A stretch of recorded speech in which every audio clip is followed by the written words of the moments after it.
إن الحمد لله نحمده ونستعينه ونستغفره ونتوب إليه حمدا كثيرا طيبا مباركا فيه ونعوذ بالله من شرور أنفسنا ومن سيئات أعمالنا من يهده الله فلا مضل له ومن يضلل فلا هادي له وأشهد أن لا إله إلا الله وحده لا شريك له وأشهد أن محمدا عبده ورسوله.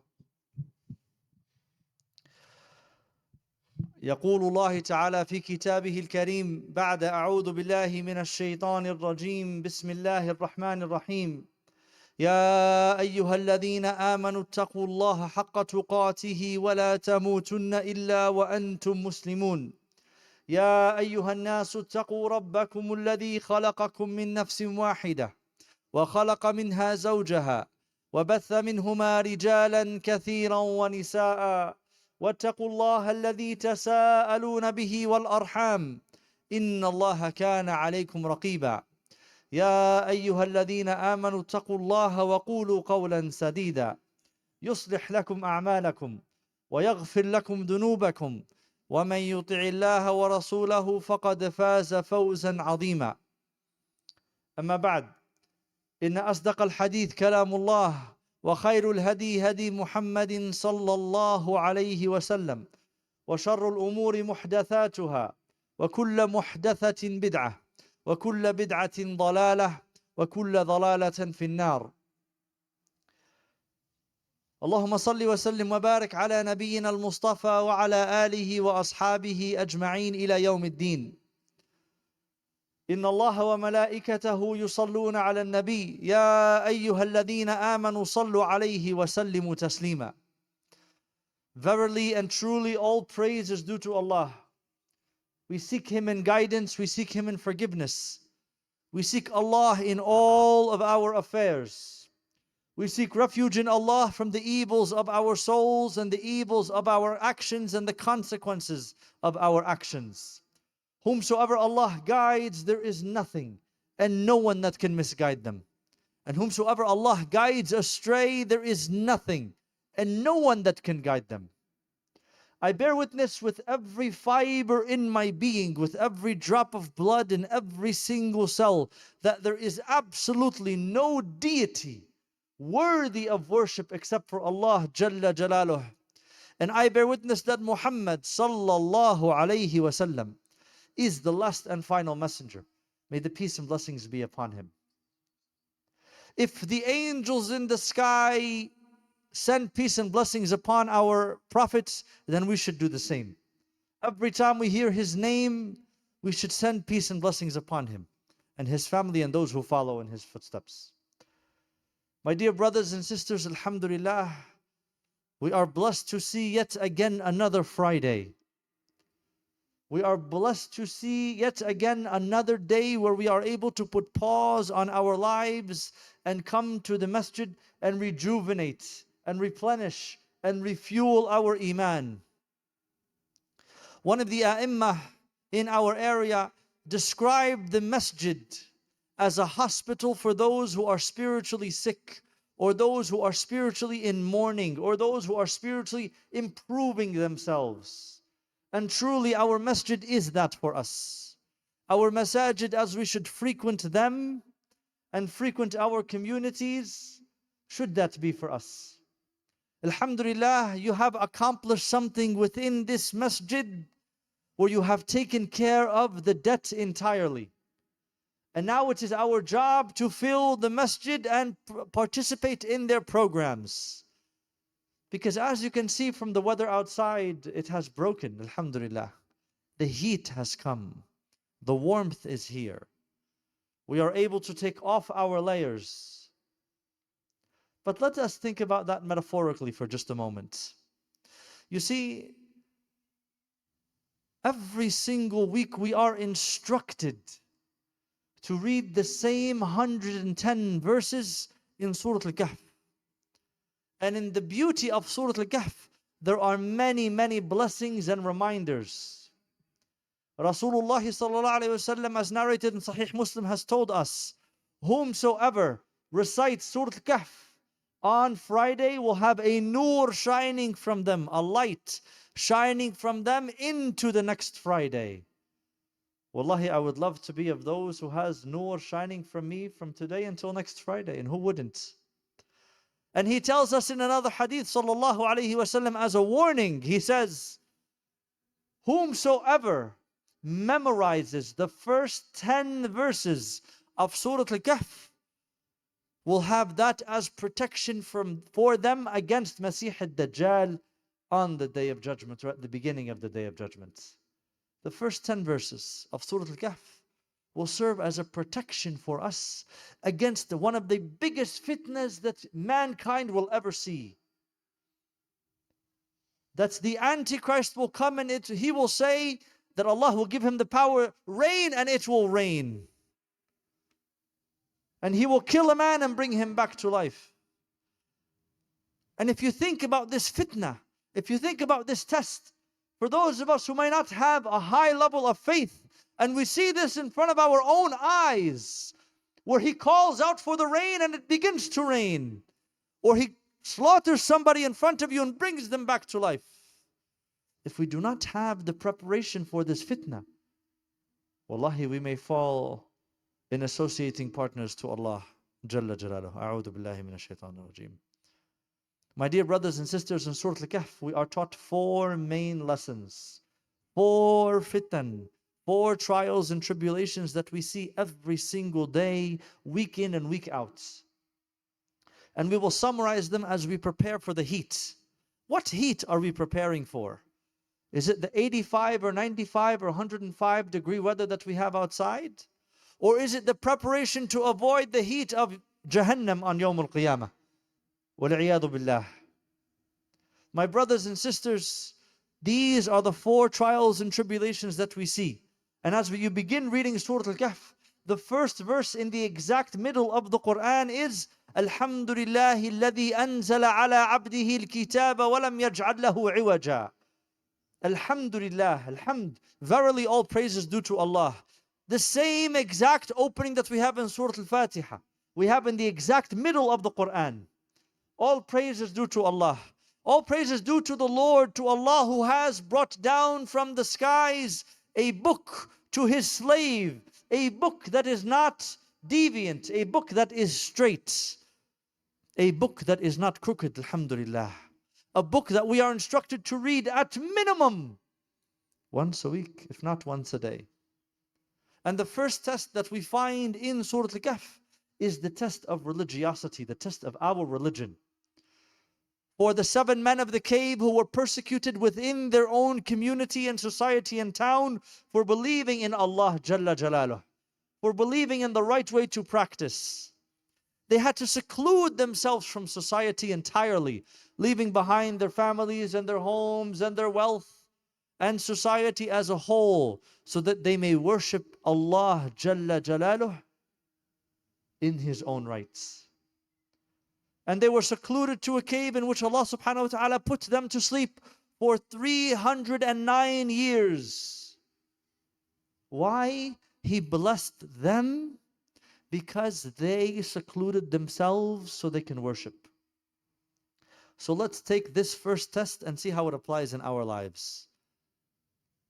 Do we not put pause on our lives for at least 45 minutes a day and leave our jobs and leave our homes and leave our families and leave society behind to come pray in the masjid for Salat al-Jumu'ah? Do we not do the same 5 times a day, every single day? Nothing matters in those times except the worship of Allah Jalla Jalaluh. Anywhere you go in the world today, whether it is back home in our countries or here, we must seclude ourselves from society, from our work, from our lives and our families, and bow our heads down to the ground worshiping Allah.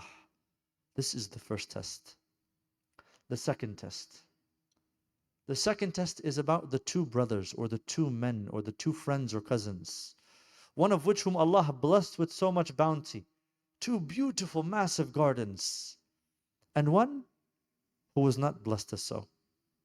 And the one who was blessed and given everything, had so much wealth that he said one of the most atrocious things you can say. In Surah Al-Kahf, it is described and it is illustrated where he says, look at all that I have. I have so much that Yawm al-Qiyamah could not come from how much I have. Look at the pride and the arrogance of this man. And he continues and he says, even if the Sa'ah were to come, even if Yawm al-Qiyamah were to begin, Allah will bless me with more, because look at how much He has blessed me with now. And in the blink of an eye, it was all gone. And he had regrets.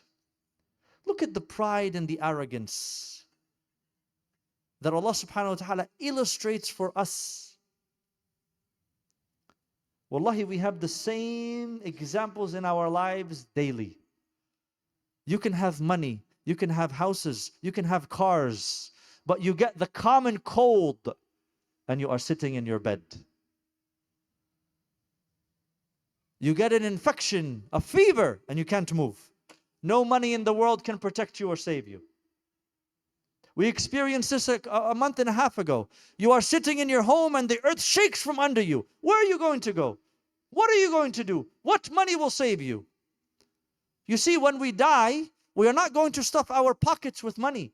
The coffin has no pockets. It's 2 sheets, one on the bottom, one on the top. That's it. Nothing more. And we will be put into the ground, just like everybody else before us. But there are 2 things we will take with us. There are 2 accounts that will be waiting for us. 2 of them. Our account of good deeds and our account of bad deeds. That's it. And Allah subhanahu wa ta'ala illustrates this so magnificently in the Quran. In Surah Al-Kahf, ayah number 46. He says, المال والبنون زينة الحياة الدنيا.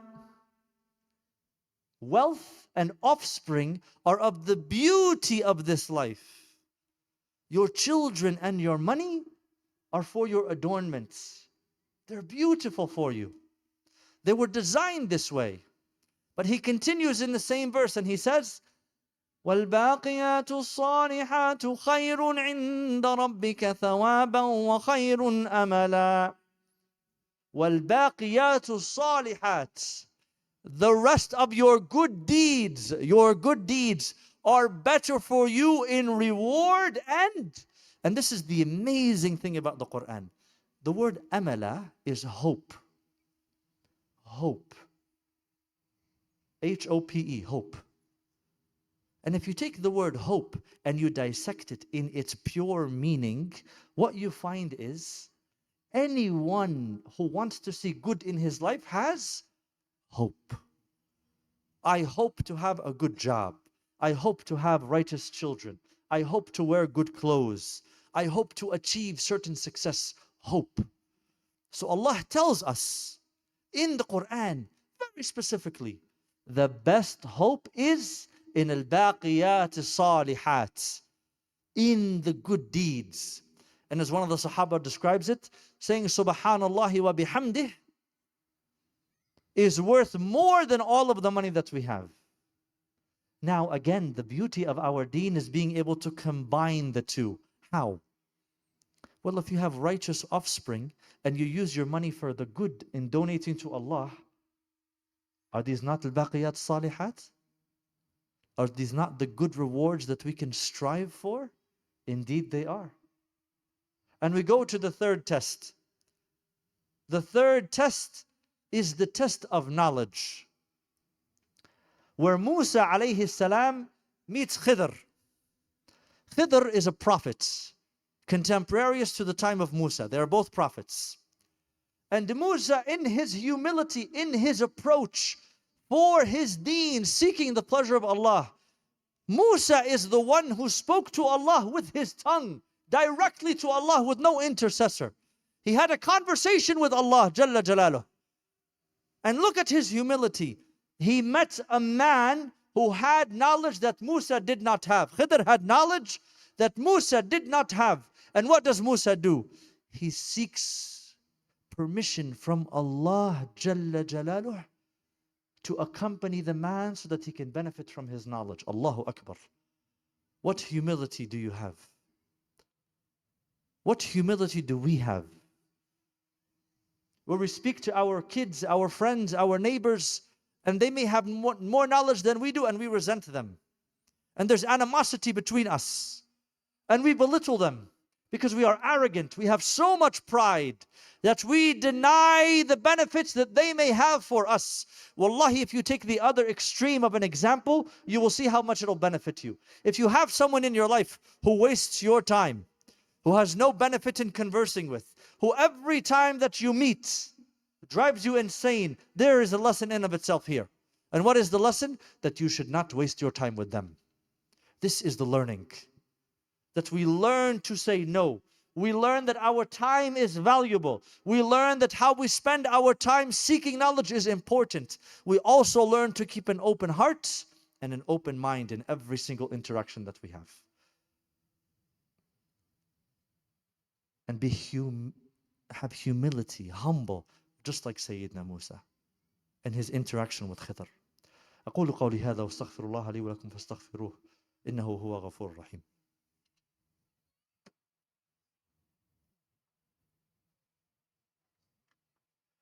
الحمد لله رب العالمين والصلاة والسلام على نبينا حبيبنا المصطفى وعلى آله وأصحابه أجمعين. The fourth test that we have, my brothers and sisters, that you read about in Surah Al-Kahf is the test of power and authority and justice. The test of power and authority and justice. And in this test, it is illustrated through Dhul Qarnayn, who Allah subhanahu wa ta'ala blessed him with the east and the west. One of the strongest rulers in history. But he was a just king. He could have done anything and everything with his power. But his people went to him and said, help us, Ya Dhul Qarnayn. Give us a solution. And he gave them a solution. And we can illustrate this in our lives every single day. Why? Because every single one of us has power, authority, and justice.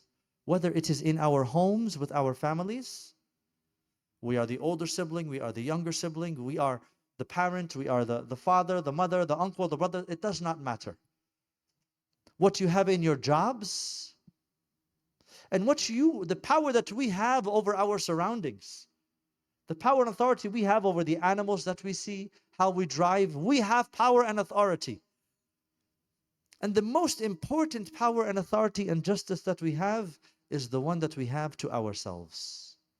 Why?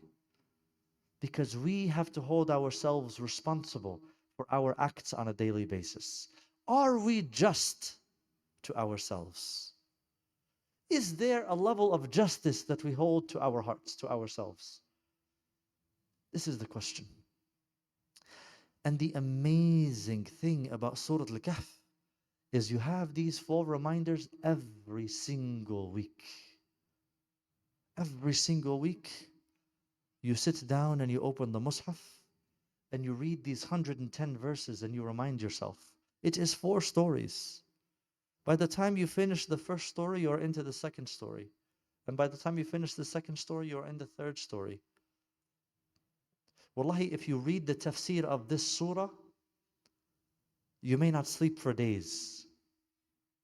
Rasulullah sallallahu alayhi wasallam was asked by emissaries of Quraysh who were sent to Yathrib, to Medina, to get information as to whether or not they can prove or disprove him as a prophet. And the Jews of Medina, they said, ask him these 3 questions. Ask him, number 1, about the king who had the east and the west. Ask him, number 2, the king, the east and the west. Ask him, number 2, about the ruh. And the third question you should ask him is about the men of the cave. And so they came back and they asked him, Ya Rasulullah, Ya Muhammad sallallahu alayhi wasallam, tell us about the king of the east and the west. Tell us about the men in the cave and tell us about the ruh. And the Jews instructed the Quraysh. They said, if he is truly a prophet, he can answer about the cave, he can answer about the king, but no one knows about the ruh. And Rasulullah sallallahu alayhi wasallam, he missed something. He said to them, I will tell you about this soon. I will give you a response. And it was his custom that Angel Jibreel alayhi salam would come down and give him wahi. He'd come down and tell him, share with him the Quran. But because Rasulullah sallallahu alaihi wasallam forgot one thing, it went on for almost 2 weeks that Quraysh began to mock him and ridicule him. You don't know, because Jibreel did not come down to him. And what did he forget? Allah subhanahu wa ta'ala tells him in the surah, وَلَا تَقُولَنَّ لِشَيْءٍ إِنِّي فَاعِلٌ ذَلِكَ غَدًا إِلَّا أَن يَشَاءَ اللَّهُ. And listen to the next verse, in the same verse. وَاذْكُرْ رَبَّكَ إِذَا نَسِيتَ وَقُلْ عَسَىٰ أَن يَهْدِيَنِ رَبِّي لِأَقْرَبَ مِنْ هَذَا رَشَدًا. Allahu Akbar. Think about this paradigm for just a moment. If you forget to say insha'Allah, the verse translates, do not say I'm going to do something tomorrow except that you say insha'Allah. And if you forget, remember. Strange. If you forget to say insha'Allah, remember who? Allah. Do we not do this? When you text your friend, I'll see you tomorrow. Oh, I forgot to say insha'Allah. You forget, so you remember. You forget, so you act. This is the beauty of our deen. This is the beauty of our religion. That if we remember that we forgot, then we remember to act. Allahu Akbar. My brothers and sisters, as we prepare for the heat of the summer and the heat that is coming, we must realize what is surrounding us in terms of fitan. What is surrounding our children in terms of fitan. And alhamdulillah, ISNJ through Bud Lake in Flanders have put together a truly amazing 7-week summer program. It's a 7-week summer program that has Quran, that has certain levels of hifz, that has Islamic studies for our children from the hours of 8 to 4 p.m. Allahu Akbar. They have created a program dedicated and catered to our children, our offspring. Well, they would take care of them for us for 8 hours a day, teaching them, showing them the sense of community that we have here. You should ask and act on the summer program, inshallah. Wallahi, for 7 weeks, it's only $1,000. That's it. Certain daycares charge you $1,500 for 1 month. 1 month. 28 days. And as we prepare ourselves to avoid the heat of Allah, the heat of Jahannam, this is one of the ways that we can do it. Why? Because we do not want to be of those that say, Ya laytani, oh, how I wish I had done this. Or how I wish I had done that. Allah subhanahu wa ta'ala, Rasul sallallahu alayhi wa sallam says very specifically in his hadith, all of your deeds will end. Every single one will end except for 3. And I know we have heard this hadith many, many times, but wallahi, it is worth every time we hear it as a reminder. 3 deeds will continue after we die. Number 1, beneficial knowledge. Knowledge that is beneficial that we give to someone else. Number 2, sadaqah jariyah. Money that does the work for us after we pass away. And number 3, righteous children who make dua for us after we pass away. Allahumma ahfad lana walidayna ya Rabb. You see, having this dua is taught where? If we do not have the time or the energy to teach our children these dua, these ad'iyah rather, and we do not have the zeal or the compassion or the conviction to make this part of our practices every day, that's okay. Alhamdulillah, within your own communities, you have an outlet.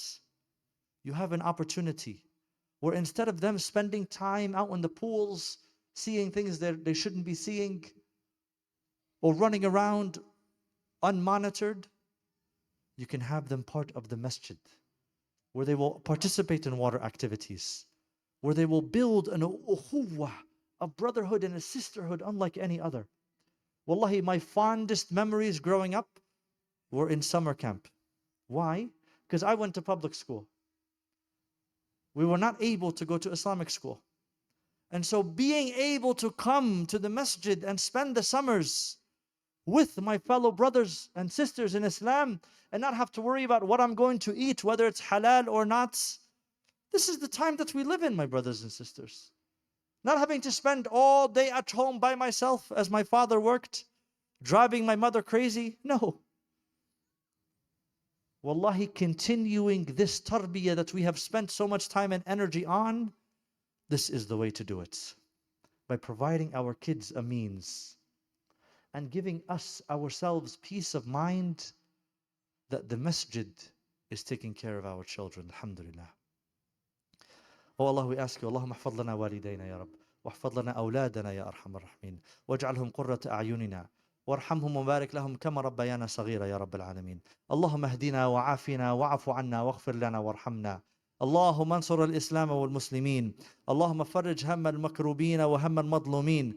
اللهم افتح عليهم أبواب رحمتك وأبواب مغفرتك يا أرحم الراحمين.